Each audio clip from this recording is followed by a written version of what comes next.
This businessman hired a hitman who hired a hitman who then hired a hitman who then hired a hitman who hired a hitman, and somehow the job was never done. I mean, this is hands down one of the most ridiculous stories I've ever came across, and it's a massive lesson on how delegation isn't always efficient. But I mean, thankfully, this wasn't the case, especially for the target in all this. When you think of a completely deranged person who would actually go on to hire a hitman, you would probably imagine, I guess, the hitman being, I don't know, a decent hitman. You know, discreet, professional, bald with a barcode on the back of his head, and most definitely not an undercover federal agent waiting to harpoon your life because you were dumb enough to actually do something like this. But regardless, what you probably don't imagine is someone whose first instinct is to look at the contract and go, I don't have time for this. I wonder if I can hire another cheaper hitman than this and pay him less than what I just got paid. Well, that's exactly what happened in today's story a whole bunch of times. And I mean, this story really has everything. You have a businessman who's convinced taking someone's life would be easier to deal with than dealing with a lawsuit, and of course, a whole chain of endless hitmen. And it pretty much seems like they treated this assassination attempt like it was some weird group project they desperately didn't want to do.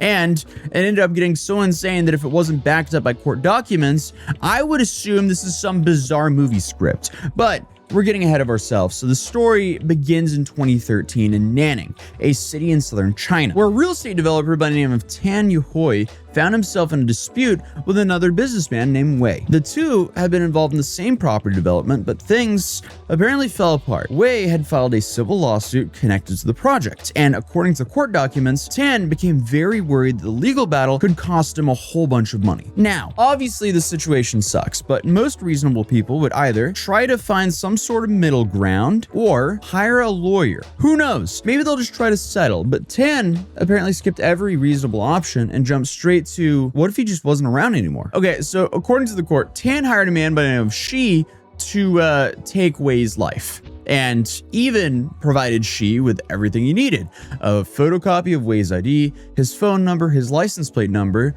and then personally handed over 2 million yuan in cash, which is worth roughly $280,000 at the time of that payment. And while that sounds horrifying, I guess this is where the comedy kind of starts.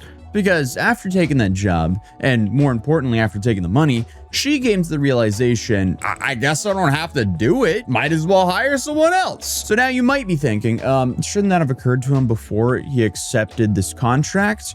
Well, apparently not. Instead, she came up with what he must have thought was, I guess, an extremely brilliant business strategy. So he just hired another hitman. I'm not kidding.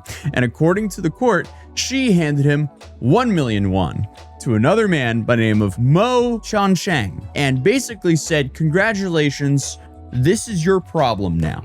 So he pocketed 1 million won, gave the next guy 1 million won, and said, good luck. And just like that, she was officially in the subcontracting business. And the funniest part about all of this is at no point did anyone stop and think to themselves, wait a minute, did the guy who gave me this contract, is he doing the same thing to me? Mo, after he took the money, also looked at the job and went, uh-oh, I might get life in prison if I do this. So he too got into the subcontracting business. So instead of Mo going on to do this, he hired another man by the name of Yang.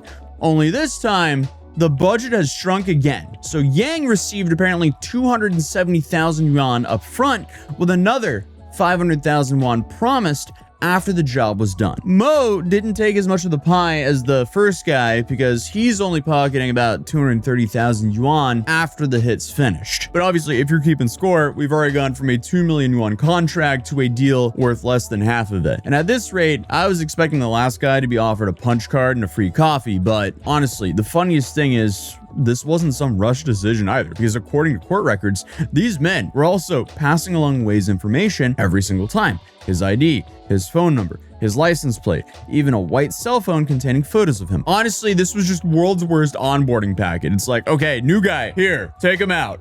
Essentially, every new recruit got the exact same folder. Welcome to the team, here's the target, here's the paperwork, good luck, don't get caught. Except, apparently nobody intended to do the job. They just intended to find the next guy who might do it for a little bit cheaper. It's like those, what are they called? The Russian stacking dolls, but like, you know, it's going from big to small and they just like jump out of each other. This is what's going on right here. And of course, if you thought Yang was finally going to break the cycle, absolutely not. He was going to do it. He too got into the subcontracting business, and he immediately started looking for someone else to do his work. So according to the court, Yang offered another man by the name of Yang. Yes, they're two different people. Both are named Yang. First Yang is named Yang Kongshang. Second Yang is named Yang Guangshang. I swear they're two different people. There's a slight spelling difference on the last name. I am probably butchering the last name. I'm not pronouncing it correctly, I don't think. I guess this is kind of like the Chinese version of Joe Smith hiring Joe Schmidt to do his dirty work. Regardless, Yang offered Yang 200,000 yuan up front, plus another 500,000 yuan once the job is completed. What is he pocketing? Like 80,000 yuan? He's not pocketing that much money anymore. It was the first guy who pocketed a lot of money. But honestly, I don't even think it matters because everyone involved here is making equally questionable decisions here. Regardless though, Yang 2 accepted the offer from Yang 1 and he did the exact same thing. I'm pretty much starting to think that these weren't hitmen at all. They're all just kind of recruiters. So he passed the contract on to a fifth man by the name of Ling Jianxi, and he promised him 100,000 yuan if he took Wei's life. Suddenly that payment reduced a whole bunch now. We just dropped from what, 700,000 to 100,000. But the last two guys didn't take that much in comparison. Obviously, I'm judging them for being hitmen, but I'm also judging them with how greedy they are in their subcontracting work. The original contract was worth 2 million yuan. And by the time it finally reached Ling at the end here, the guy who's supposed to do all of this, he was offered 100,000 yuan, which is, you know, 5% of the original deal. So somewhere along the line, this assassination had turned into world's most inefficient franchise. Essentially, everyone above Ling had taken a cut and nobody really took that much risk. Well, I mean, I guess it is the risk of hiring a hitman. But relative to actually doing the acts, they're getting compensated a whole lot better than the guy at the end. Honestly, if this chain just kept going, the sixth guy would have probably been offered a coupon and a firm handshake. But this whole process didn't happen overnight either. According to reports, this chain of subcontracting stretched for over 6 months. They spent 6 months doing this. So essentially the project management here took way longer than making the plan itself. But obviously the contract ended up with Ling. And I guess Ling was the first guy to not think, oh, hey, I know a guy. Instead, he came up with an idea that somehow made this story even more stranger because Ling took, I guess, one look at the offer and decided 100,000 yuan, that's just not worth it. And I guess not because in his head it was wrong, but because if he got caught, he would be risking years, if not the rest of his life in prison. So I guess instead of, I don't know, sharpening a knife or buying a plane ticket to do whatever he was going to do, he did something no one else in the story really considered. He contacted the guy he was supposed to take out.